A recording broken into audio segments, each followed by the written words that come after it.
Boost Games as the Diamond tier sponsor, GitHub and Sol, Devfolio, Polygon, Tech Himalaya, and Angel Swing as silver tier sponsors, Filecoin as a bronze tier sponsor, and Dascade, Interview Cake, Auxio, Digital Ocean, Replit, Clerky, Balsamic, Standard Stickers, and other companies as general tier sponsors. I would like to take this opportunity to thank our sponsors, for this event could not have been possible without their support. We are now bringing you an event on technological advancement through the operations year of F1Soft from F1Soft, which is the title sponsor of ITB 2022. We have among us Mr. Subash Sharma, who will be joining us on stage soon to conduct the session. Mr. Sharma is the Chief Executive Officer at F1Soft International Pvt.Ltd. He is the team leader and manager responsible for guiding the team to follow an agile methodology of application and software development. This event will be 24 minutes long. Without further ado, we would like to welcome him up on the stage. Welcome, Subash sir. Thank you. Sir, please, if you have any slides, you can share them with us. I think I'm going without the slides. So you may begin. Some. I will be leaving the stage up to you. Okay. Thank you everyone. यो चाहिँ हाम्रो F1Soft को last almost 19 इयर्सको journey हामी start गर्दाको technology र अहिलेको टेकको ecosystem specially हामीले काम गर्ने domain फिनटेकमा चाहिँ हामी कहाँबाट कहाँ पुग्यौँ भनेर चाहिँ म सेयर गर्दैछु हैन। यसमा F1Soft हामीले स्टार्ट गरेको चाहिँ 2004 मा हो। 2004 मा स्टार्ट गर्दा चाहिँ हामी एउटा नर्मल त्यति बेलाको नेपालमा हुने software company humble software company जस्तै वेबसाइट्सहरू बनाउने अनि डोमेन्सहरू होस्टिङहरू त्यस्तो कुराहरूमा चाहिँ फोकस्ड भएर स्टार्ट गरेको। अनि बिस्तारै 2006 मा जाँदाखेरि चाहिँ हामीलाई चाहिँ यो एडहक कामहरू मात्रै गरेर चाहिँ हामी यो एज अ सफ्टवेयर कम्पनी हामी ग्रो हुन चाहिँ गाह्रो हुन्छ भन्ने लागेर हामी एउटा स्पेसिफिक डोमेनमा काम गर्नु पर्यो र हाम्रो आफ्नै प्रडक्ट हुनुपर्छ जुन चाहिँ एक्ज्याक्टली नेपाली लोकल मार्केटमा चाहिँ एटलिस्ट केही न केही प्रब्लम सल्भ गर्ने प्रडक्ट बनायो भने चाहिँ हाम्रो कम्पनी मोर सस्टेनेबल पनि हुन्छ र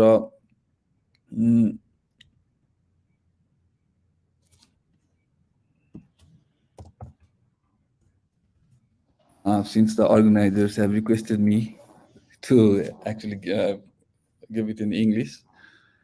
So it's like in 2006, after almost 2 years of operations as a small software company, we had an urge to build our own product that could solve a local problem.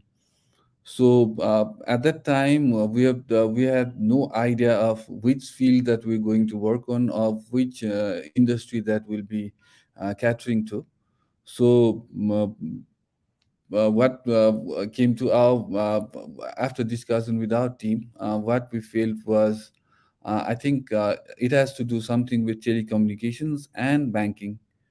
So back in 2006, Nepal Telecom, at that time, we had just one telecom operator.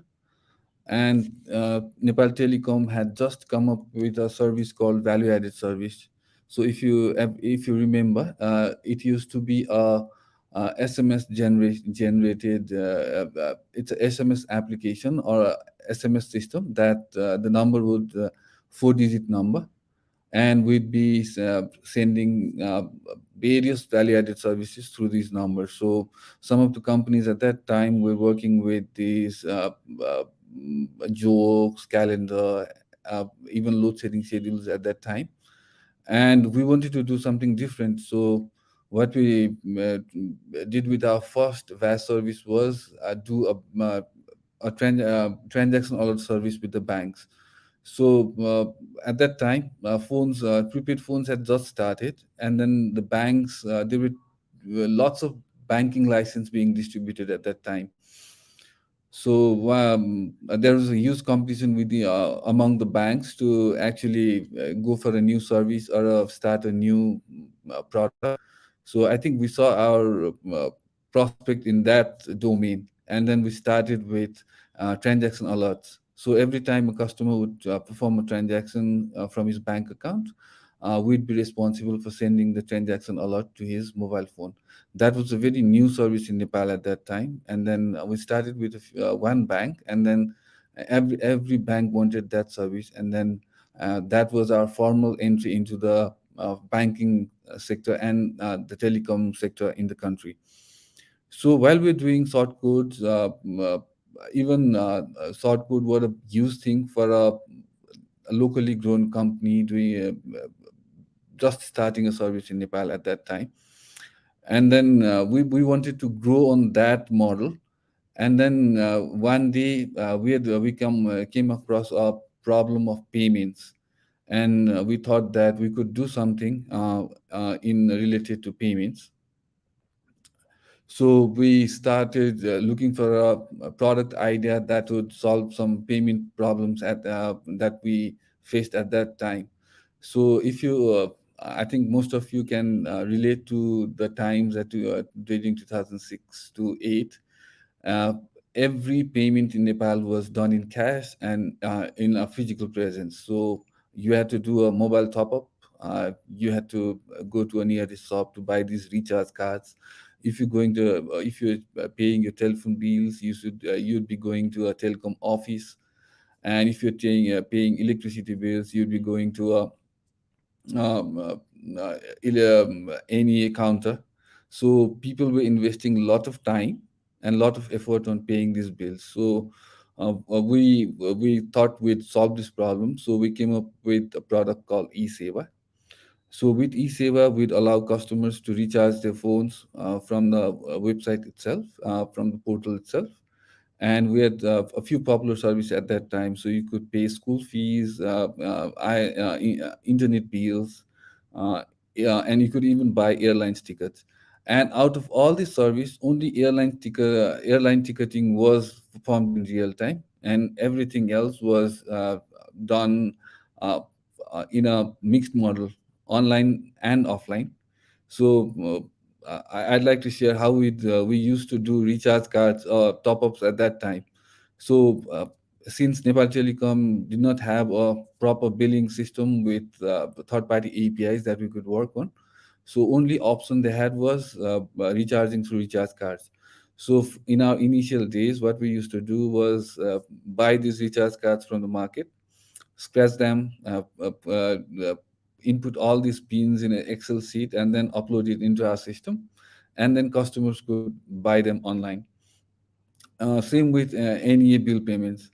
So we'd allow the customers to input all the bill parameters in our portal, and then we'd record all these parameters, and then send a person to the uh, uh, NEA counter the next day to pay the bills. And it was the same with ISPs and all that.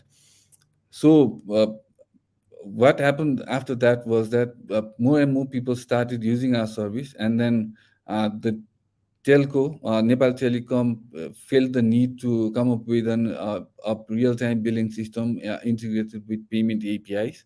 And I think we're the first one in Nepal to actually use the APIs for real-time top-ups with Nepal Telecom. NEA it wasn't until 2014 that they came up with the API. Airlines, it has been real time since the first day. And every other business that eSeva was working with, they came up with a new system that could do payments in real time. And the problem with us running eSeva at that time was that eSeva was the only online payment, and then we needed to have a fund, money to do online transactions.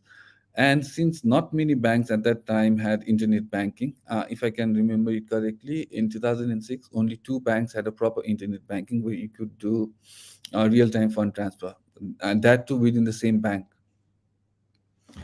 And none of the banks had mobile banking except most of them had SMS banking. So what we felt was until and unless we change the digital banking interface for Nepal, we wouldn't be able to escalate or grow our business with eSeva. So we actually researched how we could build an internet banking solution or mobile banking solution for that part. So it was F1Soft, which for the first time in Nepal built a local internet banking platform. And then we started selling these internet banking platforms to a few banks. And these internet bankings could integrate with eSeva, and we were looking for a real-time transactions between a few banks and eSeva. So even with a few banks, customer had convenience to add funds to eSeva, and then once the funds are with eSeva, they could use it in any of the payments that eSeva was offering. And the problem with internet banking was that if I remember it correctly, the internet penetration household penetration in Nepal at that time was less than 5%.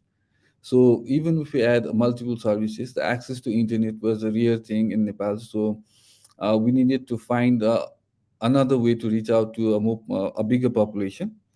So luckily, we had a very big, good telecom infrastructure already developing in the country. So most of the population were already opting for prepaid phones, and then we had a vast system for SMS. So to reach out to these a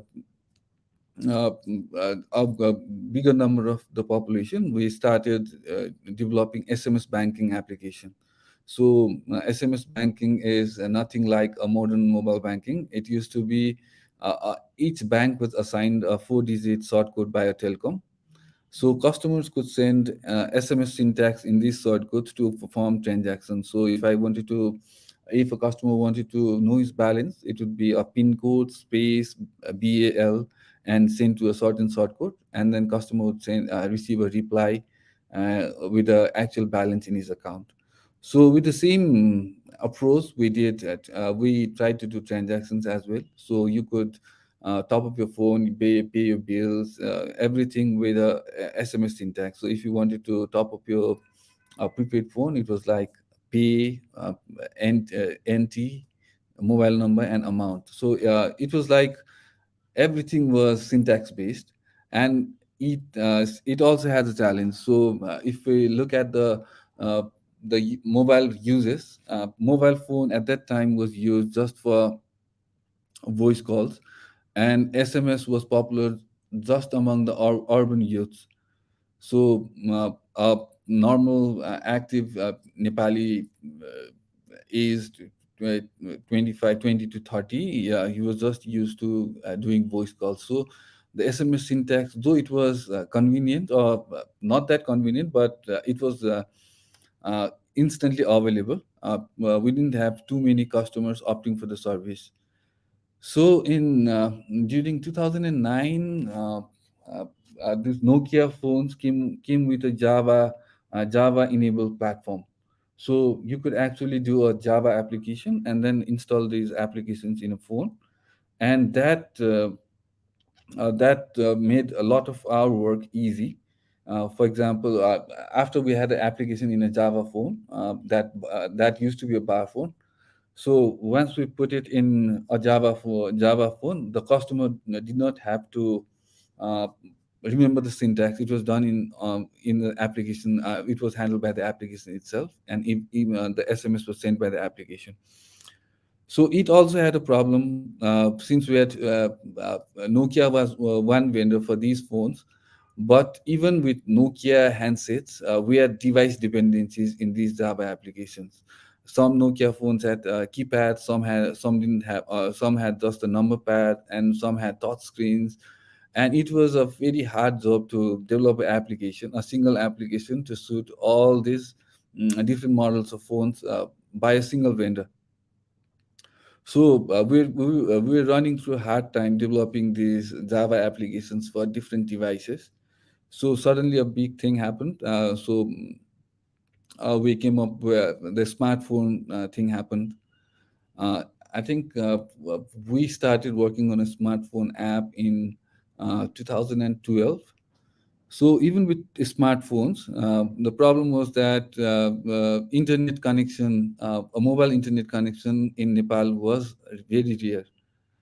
So we did SMS banking thing, SMS application with a smartphone for a few years, and then we started seeing a fierce competition between Nepal Telecom and Ncell, and that then the competition brought down the data rates up, up, a bit cheaper, and then people started getting started feeling that data in a mobile phone is affordable. So smartphone with active data connection was our ultimate game changer for Nepal. So we started developing mobile banking applications that could do real-time transactions with a internet connection, and they could do all these payments with a very user-friendly UI and uh, um, uh, very user-friendly UI and in very convenient manner. And then at one point, I think in 2015, around 2015, most of the banks, almost all, since few banks didn't have a mobile banking platform at all. So those who had a mobile banking platform, everybody used a mobile banking platform developed by F1Soft. So what we did was that 2015 happens to be our turnaround year. So that was a tremendous year for us. So that year we came up with the idea of connecting all these mobile banking into a single network, so that every banking customer could do seamless transactions with each other. So that gave the birth of PhonePe. So we might see real-time transactions when we do a real-time transactions today. It might seem a very seamless experience or a very easy thing, but if you compare it with the situation we had in 2015, if I remember, we didn't have any formal interbank real-time transaction settlement. Only way you could transfer from funds from one bank to another was through check, and that too was cleared by a clearing house, and then it took a whole day, and in some cases almost 2 days to clear the funds. So with mobile banking, everything, our platform in every bank, we connected these platforms with a single network. That network we call it PhonePe. So customer could do seamless interbank transactions. If I bank with bank A and my friend banks with bank B, I could do a real-time fund transfer between bank A and B through PhonePe, and that had a mobile banking platform at each end. So once we started doing this, the adoption really took off, and in by 2018, we're also starting to do QR code transactions. So QR code transactions mean that any customer from any bank could pay at a merchant location who had a QR code, a PhonePe QR code. So with all this digitization, we did since 2006 at the both banks end, at eSeva end, and at the PhonePe network end. What we were doing was we were building up massive digital data. We're producing a massive digital data. Even the banks had since bank had a digital transaction system since 1998. Banks, the customer data at the banks was growing, the payment data at eSeva was growing, and then interoperable transactions. Inter-institutions data done between merchants, customers, and banks was building at PhonePe. We had a challenge of not actually a challenge. What we're doing was every transaction was producing more and more data. So we had to come up with a new thing that could actually help us in business to by analyzing these data, so that we could come up with better products, new products, and even a better experience for our customers and our clients. So, 2019, we came up with a new product called Phone Loan. So, this is a purely data driven, AI data and AI driven automated loan dispersal system.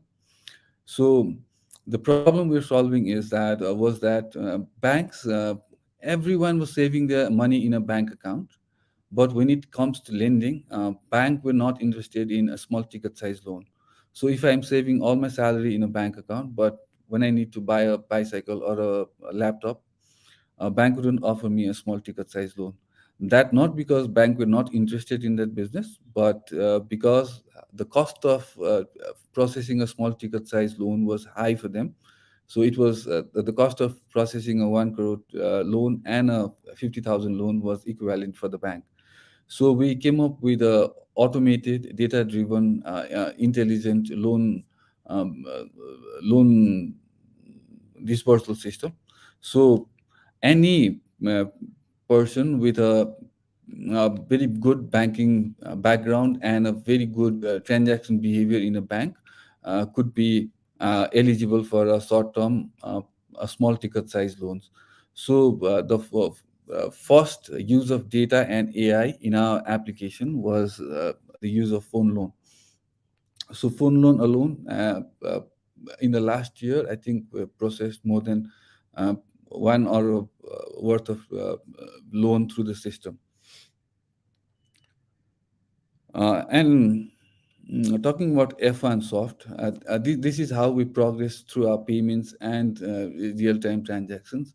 And in no way, what we're doing in Nepal or what we're innovating in Nepal was uh, comparable to any legacy systems practiced abroad. So the closest thing that we compare with is the UPI platform in India. I think UPI and PhonePe and Paytm and eSeva. I think eSeva was even older than Paytm. eSeva started in 2009 and Paytm in 2011. PhonePe and UPI almost started at the same time. So, what we've achieved right now is we are transaction wise and efficiency of transaction wise, we're better than systems practiced in even developed countries. I think it'll be interesting for you to know that a transaction originating from bank account still takes 3 days to clear in United States. Transactions carried out from a payment card actually usually takes 1 or 2 days to be settled in a merchant's account. But what we're offering in Nepal is a real-time experience. So real-time payments is a new big thing, and we're very happy to share that in countries like India, Nepal, what we've done with the new tech is we've been able to process every transactions, every payments in real time, and that has increased the efficiency of funds. So if a merchant was receiving his transactions in 2 days, we're giving him the money, control of the money in real time. That means he can do more, he can earn more with the same amount. So, F1Soft in these years has not just been working on the payment side of things or banking side of things. We've been involved in a few other projects that have really changed the way or we've solved problems that used to be a very huge problem back then. So if you remember, there's a provision called EPS Korea where a bunch of a good number of Nepalese migrate to Korea for employment. So there used to be a huge line in the stadium for these aspiring workers, employees to just apply for the Korean test. So we were involved in building the system. So it's been 4 years since we did an online system for these group of people. So that has smoothened all the transactions. So now it's no need for anyone to travel to Kathmandu just to apply for EPS.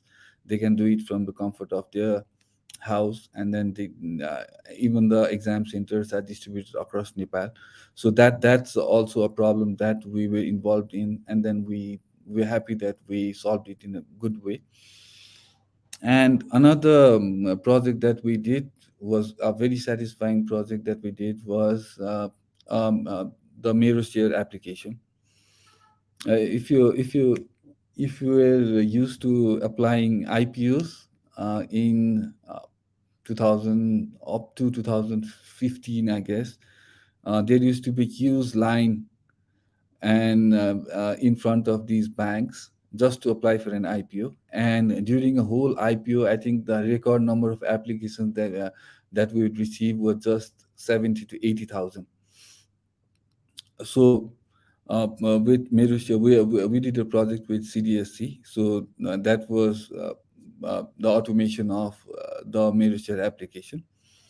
So now I think if most of us are used to applying for shares to Merusha, and then the experience very seamless. The allotment process is transparent, and then we've seen a very good change, and that has even driven our digitally aware customers and digitally aware transactions, and has also helped us to improve the transactions, the number of population that's involved in increasing number of transactions. So our experience shows that what I'd like to share is um, you when I was a student, the most aspiring thing that would come to our mind is everybody wanted to work on a new tech, a new technology, a new emerging technology, so that I could get a better employer. I could land up in a better job. But as an CEO of F1Soft and founder of eSeva and PhonePay, what I've come to realize is that knowing a technology is different, and using the technology to solve a problem is different. So if you look at F1Soft, I think we're not in the forefront of developing any of these big tech innovations like the internet or 3G, 4G, 5G. But what we did it properly was use the technology, that use tech innovations to solve our local problems. So we've used advancements in technology, advancements in AI, advancements in mobile communications to our advantage to solve our local problems. So that we've been very successful in implementing these mm, ideas into our local products. So if you look at how world's moving today, world is after AI, world is after big data and data science, and world is after blockchain. But AI alone will never be a product itself. So once we use AI to solve our problems, it will give birth to a new product, and the new product will get us to a new a better position economically. With big data and data science, we're looking at the same thing. So until and unless we can use our data to solve our problems or make our lives easier, it has no use. So same with blockchain. So blockchain, I think, is the next big thing that's happening to the tech world. So this blockchain, if they're already popular, but in a certain few use cases. So if blockchains app gets popular, I think it will change lot of things we do, or change the way a lot of things happen right now. It will bring down the cost of transaction. It will bring down the regulatory hassle, or regulatory bottleneck. So all this technology, it's a good thing that we are aware of what's happening in the world. But what I'd like to request all of us, all of the aspiring tech workers and uh, students who are learning, studying tech right now, more than the technology, it's good to know a new tech. It's good to be aware of what's happening in the world, but that alone won't solve our problem. The real change, a real impact, will be created when you use these innovations to solve our problems, solve our local problems, and help make lives of each one of us easier. So if I can make my life easier, my mom, my parents' life easier, my friends' life easier, that's the real use of a real mm, uh, result of we working in tech. So I think I'd like to end here. So I'd like to wish everyone uh, get learning on new technologies, and also look for the opportunities that these technologies can solve for us. So if someone's looking to mm, coming up with ideas that can that can really change the lives of peoples around us. So we open to partnering with these individuals. So we invite them with the ideas, and we can work together to make impact first in our own nation, and if possible, we can take our impact to the world. Thank you.